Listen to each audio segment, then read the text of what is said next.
E aí galera, sejam bem-vindos a outro tutorial do Bootstrap. Hoje a gente vai ver alguns elementos do Bootstrap pra gente pegar no jeito. Então vamos lá, vamos abrir o nosso Sublime.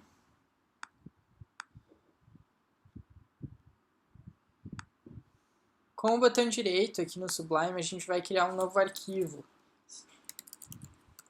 chamado index.html. É só começar a digitar no Sublime e ele já vai me dar a estrutura HTML. Vou por aqui. A gente vai apagar o que não precisa por enquanto. Aqui a gente precisa referenciar o Bootstrap.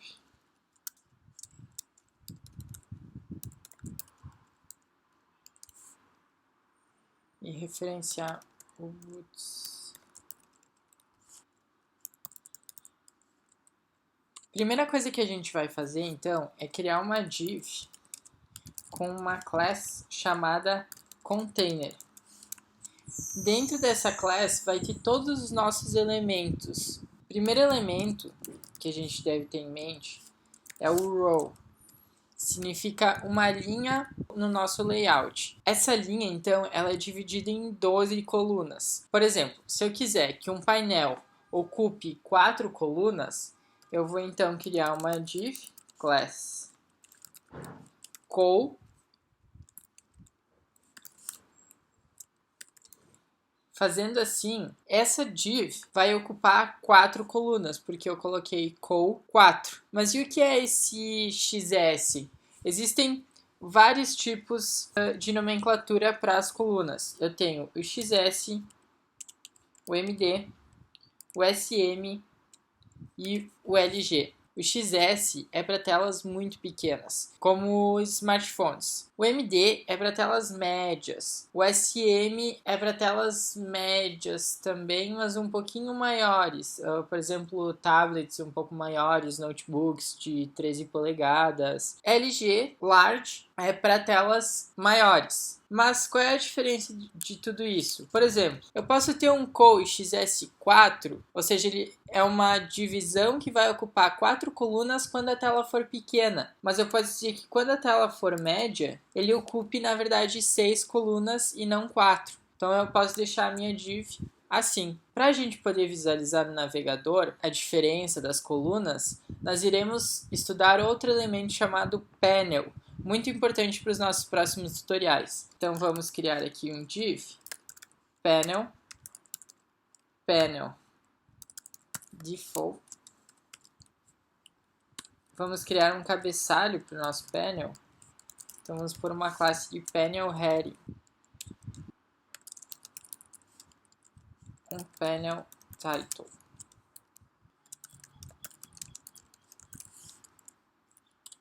Eu vou criar aqui uma div class panel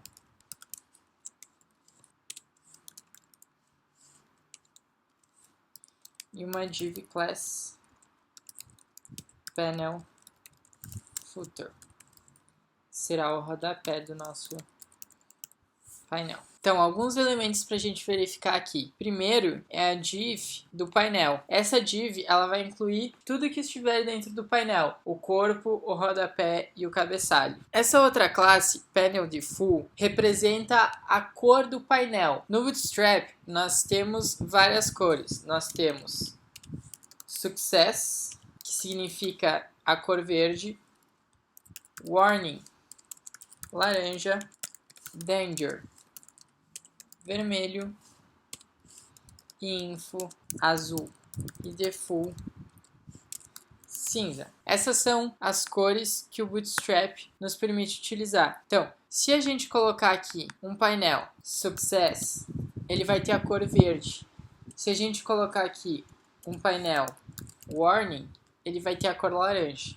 Vamos dar uma testada no nosso navegador. Vamos abrir a nossa pasta aqui, e executar o arquivo index.html. Então está aqui, ó. Como eu coloquei a cor warning, ele ficou num tom mais amarelado. Para outras ocasiões ele iria ficar laranja. Vamos dar uma olhada nas colunas agora. Se eu vier aqui de volta no meu Sublime e mudar a coluna para a coluna 8, ele vai ocupar 8 colunas. Então veja que o nosso painel aumentou de tamanho. Mas agora eu quero centralizar o nosso painel horizontalmente. Então a gente vai utilizar uma classe chamada col_xs_offset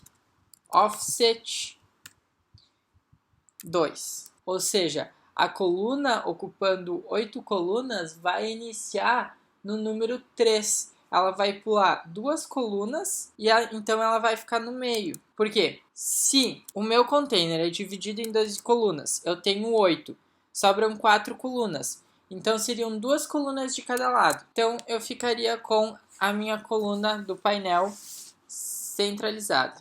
Vamos mudar a cor do painel. Vamos colocar aqui info. Ele vai ficar azul. Vamos colocar aqui danger. Ele ficará vermelho. Vamos aproveitar essa estrutura e ver um pouco de alertas. Os alertas são estruturas bem simples. Eu vou criar uma div com a class alert success, por exemplo. Aí pelo success eu defini a cor verde, pelo danger eu definiria a cor vermelha e assim sucessivamente, como a gente já viu. Os alerts, por exemplo, seus dados foram salvos com sucesso. Vamos dar uma verificada no nosso navegador. Então aqui, seus dados foram salvos com sucesso. Se eu mudar esse alerta para info, ele vai ficar azul. Além do alerta, nós temos outro elemento muito importante também, que é o button. O button sempre vai ter uma class btn e outra class btn que define a cor dele, success. Vou colocar aqui, enviar.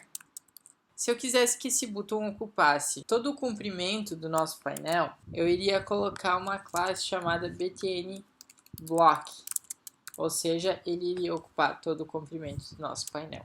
Então é isso, pessoal. Nos vemos no próximo vídeo.